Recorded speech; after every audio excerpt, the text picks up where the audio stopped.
Welcome back, everybody, to another edition of Sports Talk here at the Sun Media Group, here in the newsroom of the Sun Journal. I'm Justin Pelletier, joined by Mr. Cal Oaks. I liked it better when we went live. Sports Talk live. and Mr. Randy Whitehouse over there on the end. Can I be Norm? You can be, if you'd like. And we're here I'll to be abnormal. we're here to break down the upcoming Class C Boys State Basketball Championships taking place this Saturday. Pitting Dirigo from our local coverage area, of course. From Dixfield. From Dixfield. Yes, And they will be, I believe, facing off against Calais. They Is will that be. correct? And Just across from St. Stephen.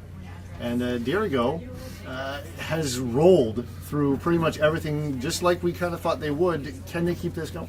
Just like, it seems like only we thought they would. I kept hearing how that third game against Wisconsin was going to be a lot closer. And it Was for a little well, bit. for a quarter. That's why they played 32 minutes, right?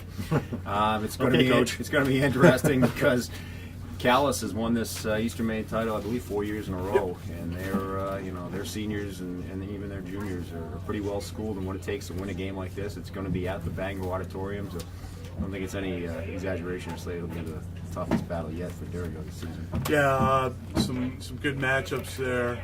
The top player for Calais is Cal Shorey, 6'5", very physical senior. Been here before. Of course, he'll be matched up with Thomas Knight, who has just been immense throughout the tournament and is in no way overrated. I just want to point that out. Thank you. And it's going to be a lot of fun to see those two go up against each other. But another matchup that maybe just as key is Jordan Lehman, the point guard for Calais. He's had an outstanding tournament, almost had a triple-double in their regional final. And on the other side, he's their point guard. On the other side is Tyler Chasen, the point guard for Dirigo. Had an excellent championship game as well, starting to emerge as one of the top point guards in Class C. So some interesting matchups there, interesting coaching matchup as well, and should be a pretty good game. I think Tyler Chasen is the undersold part of that team. Yeah. Thomas Knight or no Thomas Knight, they may not be 20-1 without a Tyler Chasen at the point, having lost 4 seniors. And that's the thing. A lot of times, and you talked about this very well in a column you wrote, Cal, is that Knight has received a lot of the flack and a lot of the attention, but this team as a whole has really been able to get this done. Yeah, I mean, he's not in addition to not being overrated, he's not a one-man team. He's putting up a lot of the same stuff that Ralph Mims had to deal with a few years ago at Brunswick, and that wasn't a one-man team either. I think this is even less so with Tyler Chasen, with Aaron Fenstermacher, with Eric Bolduc, who's defensively as good a guard as there is in the MVC, has been all year. I mean, they've got some threats. Nick Crutchfield, he's kind of an all-purpose player, can do a little bit of everything for you. Tristan Franchetti banging threes off the bench. Tyler Gates gives you some good minutes, so they've gone 7 or 8 deep all season. And defensively, which is Dirigo's calling card, it's a total team effort. I mean, you've got the big guy in the middle there to swat shots aside, but it's their man-to-man defense out on the perimeter. Guys like Bolduc and Chasen and Crutchfield, what they do to disrupt an offense from outside the paint is pretty remarkable if you really watch. You called me coach, and you're going to let him get away with saying total team effort? Yeah, fair enough. Fair enough. 110%. 110%. Backs were to the wall. We played our game. All right. And there was no letdown. That's right. No.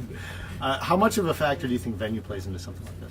Well, it's overrated. Let's use that word again. Right, here we go again. Certainly, Calais has played the entire Eastern Maine tournament there, but Gavin Kane's coached just a couple of games in that building. He'll know how to prepare that team. Are they practicing up there? Yeah, they went up there, I want to say Tuesday, and I think it depends on whether the roof springs a leak. That's true. That's You gotta love if that the temperature gets above 50 degrees, or we get a little sprinkle of rain and the roof springs a leak, Calais will probably have dealt with that more than Dirigo. Probably true. The towel boy will be coming out every media timeout. They'll be having media timeouts. It'll be great. So it comes down to this again, guys. What's your pick? I don't know. I'm not picking Calais. I'm telling you that. I just think Dirigo's been too good, too long all season, and I think Thomas Knight will. The thing about some of these Division I stars that we've had is they haven't always ended their career in that perfect fashion. Their team hasn't been able to get that win. I think Dirigo will break that trend and win. I like Calais' depth a little bit more than I like Dirigo's. I'll probably get killed be for the this, contrarian. but I'm Go gonna for take Callis for the heck of it. 58-57 on a buzzer beater. I'll go On a with, buzzer beater. I'll go with 64, No. 62 Ah. on a semi buzzer beater by night. It'll probably be a dunk. Buzzer beater or a windmill dunk? Yeah, I don't know. Be like, I don't see this game going in the 60s though. maybe overtime. Maybe. Oh, okay. Well, All right, Which is guys. not what we want at 9 o'clock on okay. a Saturday night. But yeah, that's neither here nor there. Thank you very much, guys, for joining us, and thank you all for joining us here at the Sun Media Group. And we hope you'll join us again soon. Have a wonderful day.